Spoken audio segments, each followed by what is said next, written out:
Olá, seja muito bem-vindo a mais um episódio do canal Legado de Valor. É um prazer ter você aqui comigo. Desde o nosso último episódio, duas coisas muito importantes aconteceram. Uma das maiores posições que eu tenho na carteira de longo prazo do mercado americano despencou e perdeu mais de 30% do seu valor de mercado em questão de 2 semanas. Tô falando da FICO, aquela empresa que trabalha com análise de crédito, aquela empresa que ajuda os bancos e financeiras nos Estados Unidos a tomar decisões inteligentes na hora de conceder empréstimos e financiamentos para os seus clientes. Nesse episódio eu vou te explicar por que as ações da FICO caíram, o que a gente deve esperar daqui para frente para essa empresa e como eu tô agindo diante dessa situação. Nós também tivemos a surpresa de que o governo brasileiro, sob a gestão do presidente Lula, anunciou um novo decreto que impõe um aumento na alíquota do IOF, o Imposto sobre Operações Financeiras, que quem investe no exterior acaba pagando na hora de fazer o câmbio, ou seja, trocar reais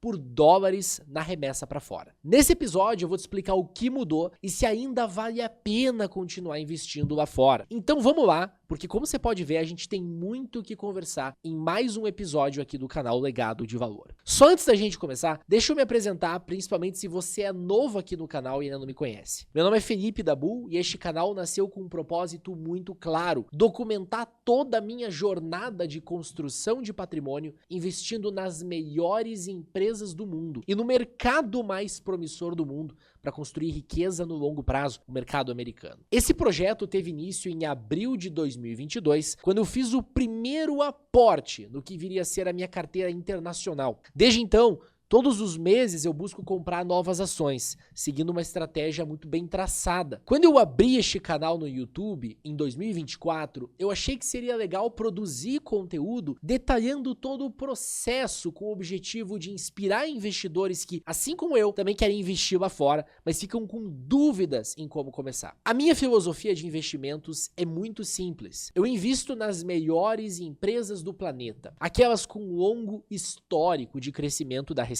e dos lucros, aquelas com excelentes modelos de negócios e fortes vantagens competitivas. Empresas que vão estar cada vez mais presentes nas nossas vidas nas próximas décadas. Toda semana a gente tem pelo menos um vídeo novo aqui no canal, com atualizações da carteira, conteúdo educacional, análises do mercado e, é claro, reflexões importantes sobre o cenário do momento e as oportunidades que vão surgindo. Aqui a gente tem total transparência. Eu mostro tudo que eu tô comprando, cada movimento que eu faço no mercado. Para você acompanhar tudo isso de perto, já deixa o teu like aqui embaixo, se inscreve no canal e ativa o sininho das notificações. E só para reforçar, tá? Nada aqui é feito no improviso. Tudo segue um plano, uma lógica bem estruturada que tem um único objetivo: construir riqueza no longo prazo e lá na frente viver de um patrimônio e de uma renda passiva em dólar, em moeda forte. Se você quiser entender esse plano nos mínimos detalhes, eu gravei um mini curso completo aqui no canal. Foi a primeira série de vídeos que eu postei no YouTube. Eu vou deixar um card aqui em cima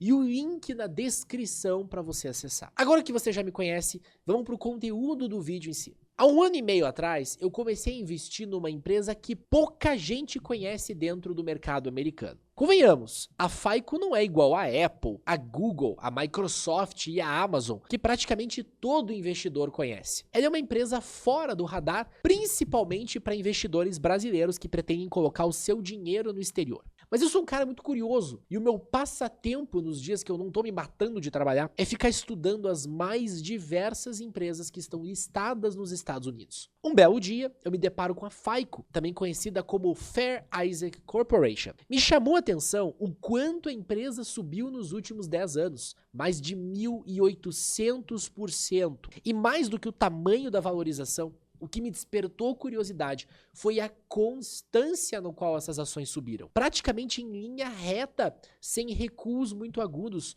Com exceção de 2021, as ações da FICO se valorizaram todos os anos desde 2009, numa média de 37% ao ano. Quando eu me deparei com esse tipo de performance, eu tinha certeza que existia alguma coisa muito especial nessa empresa. E de fato, eu estava certo. A FICO é líder no mercado de pontuação de crédito nos Estados Unidos. Para você ter uma ideia do que é essa empresa, pensa o seguinte: mais de 90% de todas as decisões de crédito feitas nos Estados Unidos utilizam o FICO Score, um algoritmo que a empresa desenvolveu para avaliar a propensão que as pessoas têm de honrar com as suas dívidas. Isso inclui desde empréstimos pessoais e financiamentos imobiliários até aprovação de cartões de crédito, por exemplo. Toda vez que alguém nos Estados Unidos precisa de crédito, o sistema financeiro consulta o algoritmo da FICO para tomar uma decisão. O mais interessante é que esse sistema funciona como uma infraestrutura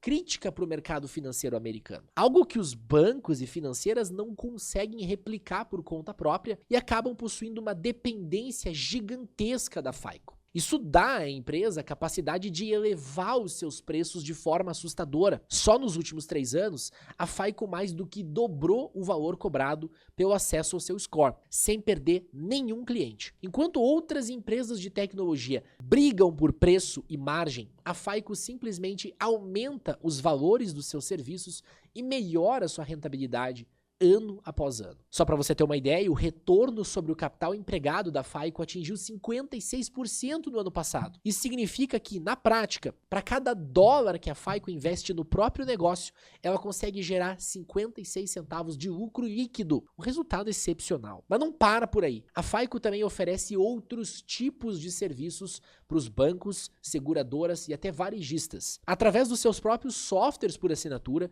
ela ajuda essas empresas a detectar fraudes, automatizar cobranças, gerir campanhas de marketing e até entender o ciclo de vida de um cliente. Esse ecossistema que engloba os scores e os softwares por assinatura fazem com que a FICO tenha aquela estabilidade que nós queremos ver nas empresas que investimos a longo prazo. A receita vem crescendo trimestre após trimestre, praticamente sem interrupção. E com isso, o lucro líquido também vem aumentando. Só nos últimos meses, a FICO gerou 691 milhões de dólares em fluxo de caixa livre para os seus acionistas. E o que ela fez com esse dinheiro? Grande parte foi investida no próprio negócio, para continuar crescendo cada vez mais, e a outra grande parte foi utilizada para recomprar ações. A recompra de ações possui uma vantagem tributária gigantesca nos Estados Unidos, país onde os dividendos são tributados. Ao invés de distribuir o dinheiro diretamente na conta dos acionistas através do pagamento de proventos, a FICO vai lá no mercado e recompra suas próprias ações, fazendo com que exista um número cada vez menor de ações em circulação no mercado. Dessa forma, a tua participação no negócio aumenta indiretamente. Pensa comigo, se a empresa gera o mesmo caixa de 700 milhões, mas agora existem menos ações, o valor de cada ação deve valer mais. Essa é a lógica por trás das recompras. Funciona como se você estivesse reinvestindo os dividendos no próprio negócio, comprando mais ações da FICO, aumentando ainda mais o teu equity. Então, resumidamente, a empresa é espetacular. Ela possui métricas quantitativas impecáveis, um excelente modelo de negócio, uma posição quase monopolista dentro do seu segmento de atuação e uma demanda secular. Afinal, a concessão de crédito só tende a expandir daqui para frente. Foi com base nessa análise que eu aloquei os meus primeiros $300 em ações da FICO lá em outubro de 2023. E desde então eu venho alocando cada vez mais recursos de forma bem consistente, mês após mês, até chegar na minha posição atual de $7.800 na empresa. E tudo ia bem. Desde a minha primeira compra, as ações só subiram. E a única queda expressiva se deu no início desse ano, enquanto todo o mercado caía. Conforme a bolsa americana foi se recuperando a partir de abril, a FICO vinha subindo junto. E no momento em que a ação estava bem pertinho do seu topo histórico, veio o baque. Em questão de 5 pregões, FICO perdeu mais de 1/3 do seu valor de mercado. Foi um verdadeiro crash no preço das ações da empresa. Mas afinal, o que aconteceu para as ações terem caído desse jeito? O motivo vem de algumas declarações feitas pelo atual diretor da Agência Federal de Financiamento Habitacional Americana, o William Poult. Segundo Pult, após ele e diversos senadores terem investigado a alta das hipotecas americanas que ocorreu nos últimos anos, ele ficou extremamente desapontado ao descobrir os aumentos de preços feitos pela FICO e que, naturalmente, acabam sendo repassados para os seus clientes através das hipotecas. E para tratar esse problema, Pult propõe alterar drasticamente a maneira como as coisas estão funcionando atualmente no mercado de pontuação de crédito nos Estados Unidos. Hoje, da maneira que as coisas funcionam, se você for num banco nos Estados Unidos e entrar com um pedido de financiamento imobiliário, o banco é obrigado a solicitar o teu FICO Score através de 3 agências de crédito diferentes: a Equifax, a Experian e a TransUnion. Como cada agência de crédito possui dados ligeiramente distintos sobre o histórico do cliente, os scores costumam ser diferentes. Então, por exemplo, a Equifax pode fornecer um score de 720, enquanto a TransUnion pode fornecer um score de 690. E a Experian 705. O que o banco faz é usar o score intermediário sempre, nesse caso o da Experian de 705. O banco faz isso como uma maneira de se certificar de que está tomando uma decisão equilibrada, sem favorecer nem prejudicar o cliente com base no melhor ou no pior score. Esse score do meio, chamado de middle score, é o que vai determinar se o financiamento vai ser aprovado, qual vai ser o limite liberado e qual a taxa de juros aplicada. Note que através desse modelo em uso atualmente, a FICO gera receita 3 vezes, quando ela emite o score da Experian, o score da TransUnion e da Equifax. O custo desses 3 scores é repassado para o consumidor final como parte das taxas do processo hipotecário. O que o diretor William Pult está querendo mudar é a obrigatoriedade dos bancos de consultar as 3 agências de crédito. Ele quer tornar o processo mais simples. Vai ser necessário consultar apenas 2 agências de crédito ao invés de uma, e o score mais baixo vai ser utilizado pelo banco para conceder o financiamento. Em tese, isso significa que a FICO poderia perder 1/3 das suas receitas que vem dos scores de financiamento imobiliário. E é por conta disso que o mercado produziu essa reação negativa que fez as ações da FICO caírem mais de 30%. Mas na minha opinião, essa reação do mercado é extremamente exagerada. E eu penso isso por vários motivos. Vê se faz sentido aí para você. Em primeiro lugar, os financiamentos imobiliários não são a única fonte de receita do segmento de scores da FICO. A empresa ganha dinheiro fornecendo o FICO Score de milhões de clientes de outras formas, como empréstimos pessoais, financiamentos de veículos, cartões de crédito, cartões corporativos, linhas de crédito rotativo, entre muitas outras coisas. Esses produtos representam uma parte enorme e estável da economia americana. E em praticamente todos eles, os bancos ainda utilizam um único FICO Score. Ou seja, essa mudança proposta pelo Pult não afeta diretamente esses outros segmentos. Em segundo lugar, a gente tem que lembrar que o segmento de scores como um todo, apesar de ter as margens mais altas, hoje representa apenas 56% da receita da FICO. O resto da receita vem dos seus serviços de assinatura de softwares, conforme a gente viu anteriormente. Ou seja, a empresa não é amplamente afetada. Mesmo que o impacto no curto prazo exista, não é como se a empresa fosse perder 1/3 da receita total, e sim uma fração de uma fração. Em terceiro e último lugar, mesmo que o Pult realmente consiga alterar o funcionamento desse sistema de pontuação de crédito,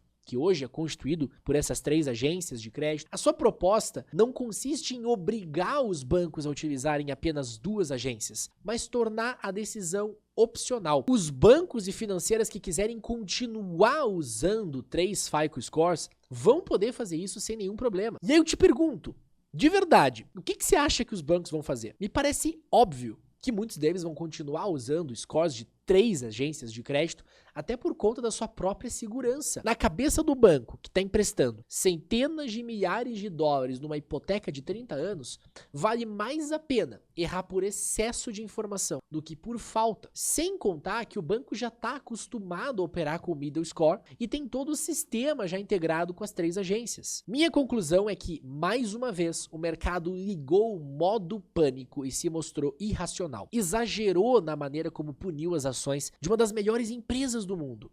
E são nesses momentos que o investidor de longo prazo faz a festa. Afinal, a gente está encontrando uma oportunidade de comprar uma empresa de altíssima qualidade com 30% de desconto. É por conta disso que eu não pensei duas vezes. No dia 21 de maio, eu comprei mais $520 em ações da FICO. E hoje, na data que eu estou gravando esse vídeo, eu estou alocando mais $500 em ações da empresa. Na minha visão, essa é a decisão correta para o momento. E antes da gente partir para o nosso outro assunto, eu preciso deixar a minha opinião pessoal sobre a decisão do diretor Pult aqui. Na minha visão, o alvo de Pult na FICO é absurdo e chega a ser piada. O valor médio que o consumidor americano paga para obter os 3 FICO Scores das agências de crédito varia de $6 a $30, pagos uma única vez no momento da contratação do financiamento. Agora pare e pensa comigo. O valor médio de uma hipoteca nos Estados Unidos é de $2.200 por mês. Isso significa que o custo total dos 3 scores representa menos de 0,2% do valor do financiamento no primeiro mês. É isso mesmo, uma fração minúscula, praticamente irrelevante diante da operação como um todo. Sim, é verdade que as hipotecas dispararam nos Estados Unidos desde a pandemia, mas chega a ser patético querer atribuir essa alta aos serviços da FICO, que entrega um valor imensurável para o sistema financeiro americano por um custo ínfimo. Tá na cara que essas declarações do Pult não passam de um discurso populista para agradar a base eleitoral do governo que não entende nada de como o sistema hipotecário funciona. O verdadeiro causador desse encarecimento das hipotecas não é a FICO, é o governo americano, que durante a pandemia imprimiu trilhões de dólares, gerando a maior inflação das últimas 4 décadas. Isso desancorou as expectativas fiscais e forçou o Federal Reserve, o Banco Central americano, a subir os juros. E não subir pouco. Os juros de longo prazo, como de 30 anos, que antes estavam sob controle, saltaram para mais de 5%. E por quê? Porque com o governo se endividando cada vez mais, investidores começaram a exigir prêmios maiores para financiar a dívida pública americana. Simples assim. E como se isso já não fosse o suficiente, o Congresso americano, hoje liderado justamente pelos republicanos, o mesmo partido do Pult, acabou de aprovar um projeto de lei que corta impostos, o que é ótimo, aliás, mas não propõe nenhuma contrapartida para equilibrar a arrecadação. O resultado é uma projeção de 3 trilhões de dólares a mais de dívida nos próximos 10 anos.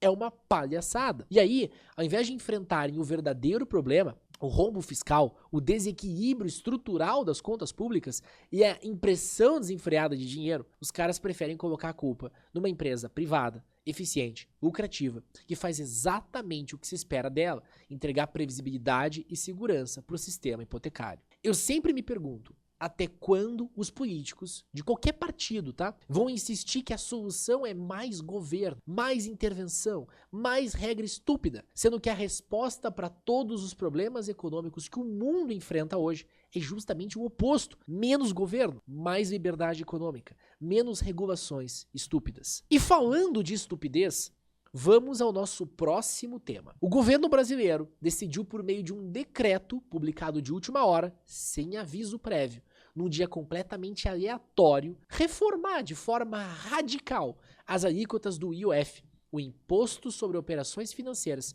que incide sobre as remessas internacionais feitas por investidores como eu e você, que alocam capital lá no exterior. A nova regra aumentou de 1,1 para 3,5 o IOF sobre transferências internacionais para contas bancárias de mesma titularidade no exterior. Isso mesmo que você está ouvindo. Triplicaram a alíquota do nada, da noite para o dia. Quem queria mandar dinheiro para sua própria conta lá fora, para manter dólar, para diversificar patrimônio, ou até mesmo para se proteger da bagunça fiscal brasileira, agora paga 3,5% de imposto sobre o valor total da remessa. Uma taxa altíssima para uma operação que não gera renda, não é consumo, não é luxo, é apenas uma movimentação de capital entre contas do mesmo dono. E para piorar, nem quem investe lá em ações, igual a gente está fazendo aqui, escapou completamente. Remessas de pessoas físicas para contas de corretoras de investimento no exterior, que antes estavam sujeitas a uma alíquota reduzida de 0,38%, agora passam a pagar 1,1%. Ou seja, até quem envia dinheiro exclusivamente para aplicar em ações ou ETFs,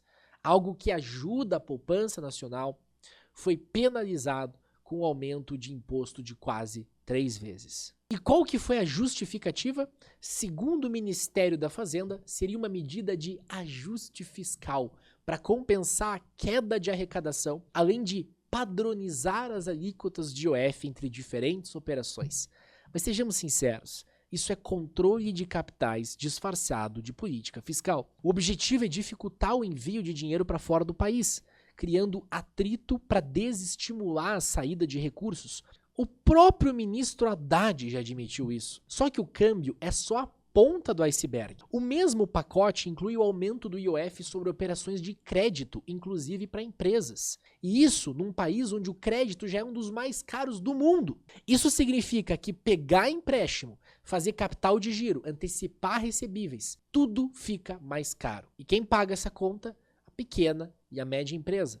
O empreendedor que está tentando manter o negócio vivo e, no final das contas, o consumidor que arca com os preços mais altos. Porque não existe mágica, tá? No final do dia, o aumento de imposto é sempre repassado para o consumidor. E não para por aí. Pense nas milhares de empresas brasileiras que dependem de relações internacionais para funcionar. Empresas de importação, exportação, consultorias, empresas de tecnologia que pagam por servidores e licenças em dólar, startups que contratam freelancers e desenvolvedores fora do país, e até empresas que apenas mantêm caixa no exterior por alguma segurança. Todas essas operações agora ficam mais caras, mais burocráticas, mais inseguras. É uma política que desorganiza completamente a lógica de funcionamento do setor produtivo, seja para investir, para operar ou para proteger teu capital. E isso não é um caso isolado. Esse governo tem mostrado uma tendência muito clara.